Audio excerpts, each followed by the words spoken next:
Hey everybody, and welcome back. I'm Rick Fussell and this is the Ingrain Workshop. So my OCD really kicked in this week and I decided in today's video I'm going to replace the extension table on my table saw. That's coming up next here at the Ingrain Workshop.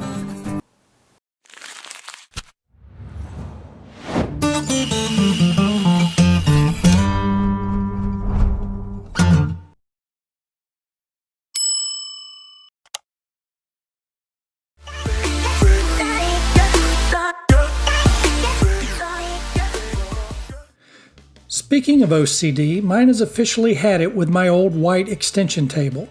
So today we're replacing it with a new black laminate extension table to match my outfeed table. And honestly, the rest of the workshop just sleeps better this way. I'm starting this build by breaking down a full sheet of 3/4 inch MDF. And this is where shop layout really matters. If you've got a small shop, it's almost always best to position your table saw in front of a garage or roll-up door. As you can see here, I've got my roll-up door open and I'm using the bed of my truck as an infeed table. That way I don't have to support the full sheet myself, which makes ripping plywood or MDF way more efficient, and it means I don't need a ton of space behind the saw. That frees up some valuable real estate inside the shop. With that out of the way, this first cut is going to be a stop rip. I want to preserve the full width of the MDF for future projects, so I'm ripping this at 36 inches, which is the final length of my extension table. Next, I'm using a DIY track and circular saw. I'll make the cross cut at 28 inches, about an inch oversized. Then with the factory edge against the table saw fence, I'll make the final rip at 27 inches to bring it to its finished width. Next, I'll cut the black laminate down to 29 by 38 inches. That'll give me roughly 1 inch overhang on all sizes of the tabletop, which is exactly what I want. Laminate is actually pretty easy to work with. I'll score it a couple of times using a utility knife, then fold it along that line and snap it clean. To fasten the laminate to the tabletop, I'll be using contact cement. I'm applying it with a 4-inch foam roller, and this is one step where safety really matters. The fumes are both toxic and flammable, so make sure you're working in a well-ventilated area and wearing a respirator, eye protection, and gloves. I'll apply 2 coats of contact cement to both mating surfaces, waiting about 20 minutes between coats. You want it to dry enough to be tacky to the touch before moving on.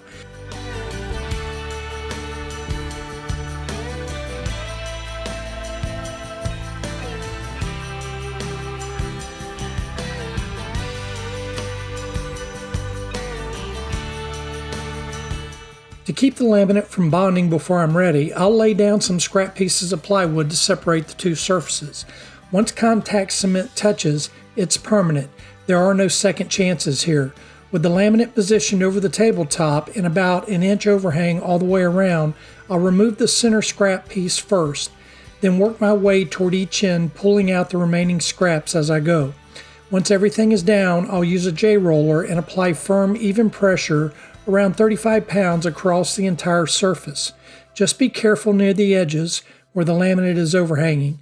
You don't want to snap or crack it.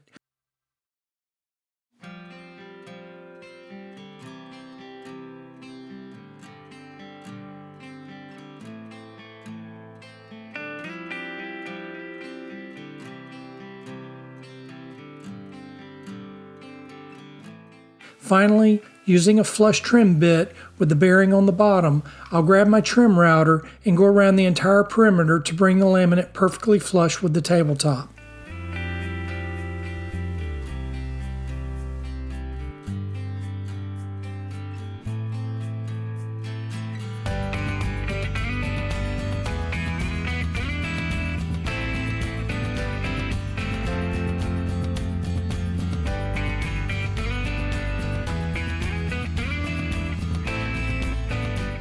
With the top finished, I can turn my attention to the trim. I'll be milling down some cherry to keep everything consistent with the rest of the workshop. The cherry I'm starting with is already flat and has no twist, so all I'll need to do here is plane both faces down to 3/4 of an inch.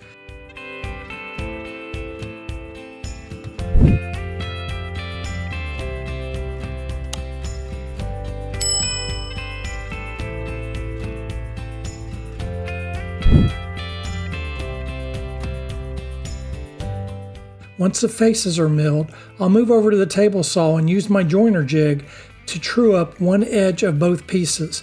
Then I'll reference that jointed edge against the fence and mill the opposite edge, cutting the boards down to a final width of 2.5 inches.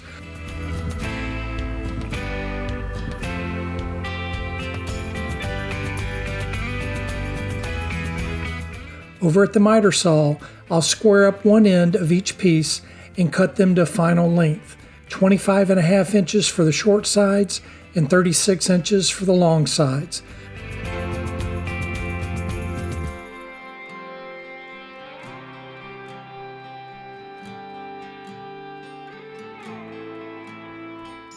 With all the sides milled down and cut to size, I'll drill pocket holes along the top edge of the sides to fasten them to the tabletop. I'll also add pocket holes on the ends of the short pieces so they can be attached to the long sides.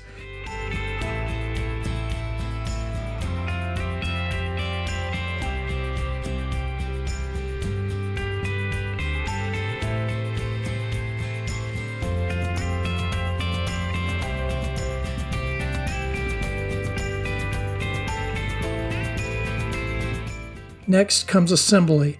I'll glue and pocket hole screw the sides to the tabletop and then fasten the short sides into the long sides using simple butt joints. Only one end of the table is visible, and while you could miter the corners, it's really not necessary for a table saw extension table.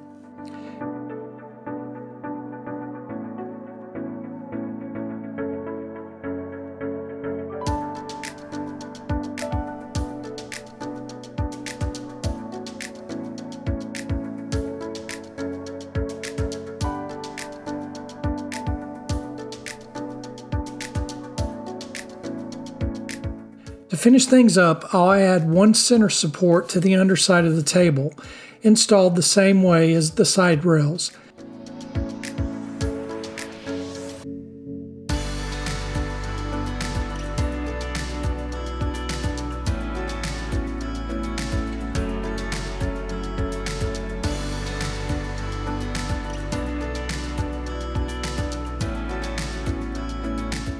And with that, the extension table is complete.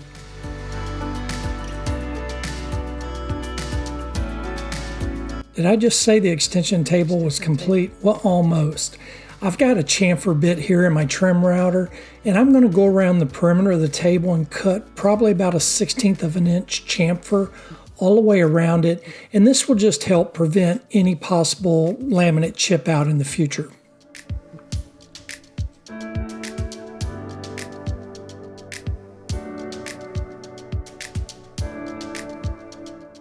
Next, I'll lay out the hole locations for the legs. These legs came off the existing table, but you could just as easily make them from 2x material if you're building from scratch. I'll use an awl to mark the centers.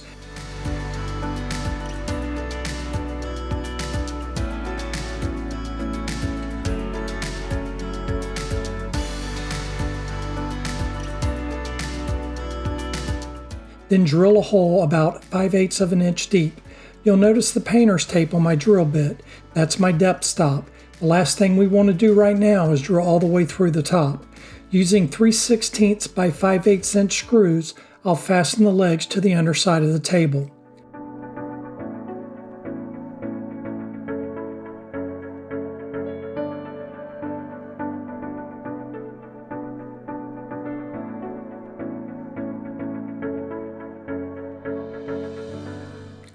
Now I can set the extension table in place and temporarily secure it to the table saw using a few F-clamps. And if you're wondering, no, Santa didn't bring me a new table saw this year, so I decided to give the old one a makeover. I blacked it out to match my truck and the rest of the workshop. Yeah, that OCD thing again. Once everything is clamped down, I'll make sure the extension table is perfectly level with the saw. I'll run a straight edge across the joint just to confirm there's no catching or hanging up. With alignment checked, I'll drill 5/16 inch holes through the front and rear angle iron and the cherry trim, then install a nut and bolt at each location. And with that, the table saw extension table is officially installed. Now, a little foreshadowing here. I know there's a certain guy out there whose OCD is already twitching over that white zero clearance insert, and I'm pretty sure I'll see a future video coming.